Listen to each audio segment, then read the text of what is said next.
Welcome to kitchen spark. இன்றைக்கி நம்ம சேனலில் என்ன பார்க்கலான்னு கேட்டிங்கன்னா, நாம் இன்றைக்கி முட்டைக்கோஸ் மஞ்சூரியன் செய்யலாங்க. இது சாப்பிட்றதுக்கு கொஞ்சம் நல்லா ஜூஸியாக இருக்கும். ரெண்டாவது பார்த்திங்கன்னா நல்லா ஸ்பைஸியாகவும் இருக்குது. கலர்ஃபுல்லாக இருக்கிறனால குழந்தைகள் எல்லாமே நல்லா விரும்பி சாப்பிடுவாங்க. ஸோ இந்த முட்டைக்கோஸ் மஞ்சூரியனை எப்படி செய்யலான்னு பார்க்கலாங்க. அதை பார்க்குறதுக்கு முன்னாடி இன்னும் நீங்கள் நம்ம சேனலை சப்ஸ்கிரைப் பண்ணாமல் இருந்தீங்கன்னா சப்ஸ்கிரைப் பண்ணிடுங்க. அப்படியே பக்கத்தில் இருக்கிற பெல் ஐக்கானையும் கிளிக் பண்ணிடுங்க. அப்போ தான் நம்ம போடுற வீடியோஸ் எல்லாமே உங்களுக்கு உடனுக்குடனே நோட்டிஃபிகேஷனில் வரும். அந்த வரிசையில் வாங்க இன்றைக்கி நல்லா ஜூஸியாக ஸ்பைஸியான முட்டைக்கோஸ் மஞ்சூரியன் செய்யலாங்க. முட்டைக்கோஸ் சாப்பிடாதவங்க கூட இந்த மாதிரி செஞ்சு கொடுத்தோம்னா கண்டிப்பாக சாப்பிடுவாங்க. அவ்வளோ டேஸ்ட்டாக இருக்கும். ஸோ எப்படி செய்யலான்னு பார்க்கலாம். இதுக்கு முட்டைக்கோஸை நல்லா பொடியாக சீவிட்டு அலசி எடுத்துருக்குறேங்க. இது வந்து தண்ணி சுத்தமாக வடிச்சிட்டு எடுத்துக்கணும், தண்ணி இருக்கக்கூடாது. நெக்ஸ்ட்டு பார்த்திங்கன்னா 1 டீஸ்பூன் அளவுக்கு சீரகத்தூள் ஆட் பண்ணிக்கலாம் அதில். அப்புறம் 1 டீஸ்பூன் அளவுக்கு கரம் மசாலாவும் ஆட் பண்ணிக்கலாம். அப்புறம் 1 டீஸ்பூன் அளவுக்கு பார்த்திங்கன்னா மிளகாத்தூளும் ஆட் பண்ணிக்கலாங்க. ஆட் பண்ணிவிட்டு ஒரு 3 டேபிள் ஸ்பூன் அளவுக்கு கார்ன்ஃப்ளவர் மாவு ஆட் பண்ணிக்கலாம். பாருங்கள், நெக்ஸ்ட்டு பார்த்திங்கன்னா நாம் இதில் 1 டேபிள் ஸ்பூன் அளவுக்கு மைதா ஆட் பண்ணிக்கலாம். ஆட் பண்ணிவிட்டு இதுக்கு தேவையான அளவு உப்பும் ஆட் பண்ணிக்கணுங்க. ஆட் பண்ணி விட்டுட்டு நல்லா பிசைஞ்சிக்கலாம். தண்ணி ஊற்ற வேண்டாம். முட்டைக்கோஸில் இருக்கிற ஈரப்பதமே நம்மளுக்கு போதுமானதாக இருக்குங்க. பாருங்கள், மாவு பதத்துக்கு நம்மளுக்கு பக்குவமாக வந்துடும். அவ்வளோதாங்க. இது எப்படி இருக்கணும்னா, இந்த மாதிரி உருண்டை பிடிச்சிங்கன்னா உங்களுக்கு உருண்டை நிற்கணும். அந்த அளவுக்கு நம்மளுக்கு கெட்டித்தன்மை இருந்தால் போதும். இப்போ பாருங்கள், இந்த சைஸில் நாம் உருண்டைகளாக உருட்டி எடுத்து வச்சுக்கலாம். பாருங்கள், இந்த மாதிரி உருட்டிட்டுனா போடுறதுக்கு ரொம்ப சுலபம். இப்போ பாருங்கள், நம்ம ஒரு கடாயில் ஆயில் வச்சு ஆயில் நல்லா காஞ்சிருச்சு. இப்போ நாம் உருட்டி வச்ச உருண்டைகளை ஒவ்வொன்றா உள்ளே போட்டுக்கலாம். அடுப்பை சிம்மில் வச்சுட்டு உருண்டைகளை உள்ளே போடுங்க. அப்போ தான் பார்த்திங்கன்னா நெக்ஸ்ட் உருண்டை போடையில் நம்மளுக்கு கருகிடும். ஸோ சிம்மில் இருந்தால் கருகாமல் இருக்கும். பாருங்கள், இந்த மாதிரி ஒவ்வொன்றா ஆட் பண்ணி விட்டுடலாம்.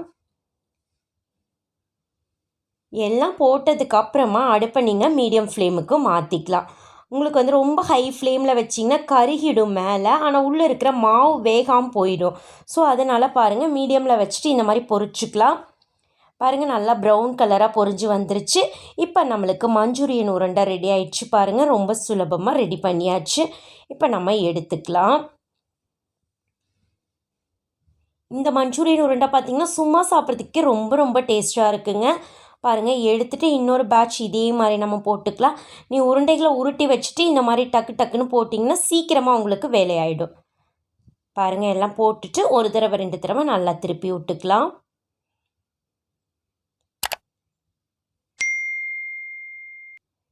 பாருங்கள், வெந்துருச்சு. இப்போ நாம் எடுத்துக்கலாம். அவ்வளோதாங்க. இதே மாதிரி நான் இருக்கிறது எல்லாத்தையும் உருண்டைகளாக உருட்டி போட்டு எடுத்து வச்சுட்டேன். நம்மளுக்கு மஞ்சூரியன் உருண்டைகள் ரெடி ஆயிடுச்சுங்க. இப்போ இதுக்கு சாஸ்லாம் ஆட் பண்ணி நல்லா ஜூஸியாக ஸ்பைஸியாக நாம் வந்து மஞ்சூரியன் ரெடி பண்ணிக்கலாம்.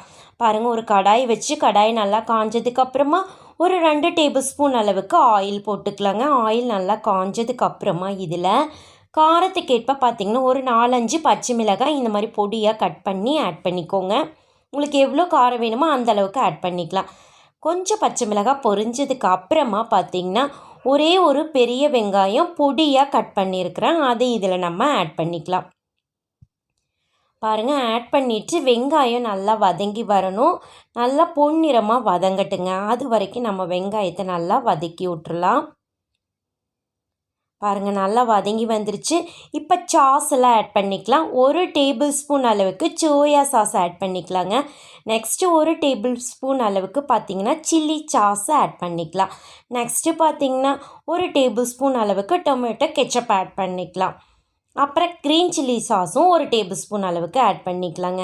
இப்போ சாஸ் எல்லாம் ஆட் பண்ணுறப்ப அடுப்பு சிம்மில் வச்சுட்டு ஆட் பண்ணுங்கள். அப்போ தான் வந்து உங்களுக்கு வெங்காயம் கருகி போகாமல் இருக்கும்.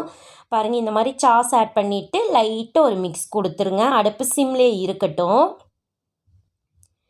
பாருங்கள், நல்லா வந்து கொதிக்கிற ஸ்டேஜில் ஒரு 2 டீஸ்பூன் அளவுக்கு கார்ன்ஃப்ளவர் மாவை இந்த மாதிரி கரைச்சி வச்சுருக்கிறேன். அதை இதில் நம்ம ஆட் பண்ணி விட்டுறலாம். கொஞ்சம் பார்த்திங்கன்னா மஞ்சூரியன் பார்க்குறதுக்கு கொஞ்சம் நல்லா கொள்ளன்னு பார்த்திங்கன்னா கிரேவி மாதிரி திக்காக கிடைக்கும் உங்களுக்கு இந்த மாதிரி ஆட் பண்ணிட்டிங்கன்னா. பாருங்கள், நல்லா திக்காக வந்திருக்குது பாருங்கள். ஸோ இதுக்காக தான் நம்ம கொஞ்சம் கார்ன்ஃப்ளவர் மாவை ஆட் பண்ணிக்கிறது. இப்போ இதுக்குள்ளே நம்ம மஞ்சூரியன் உருண்டைகளை ஆட் பண்ணிடலாங்க. அடுப்பு சிம்லேயே இருக்கட்டும்.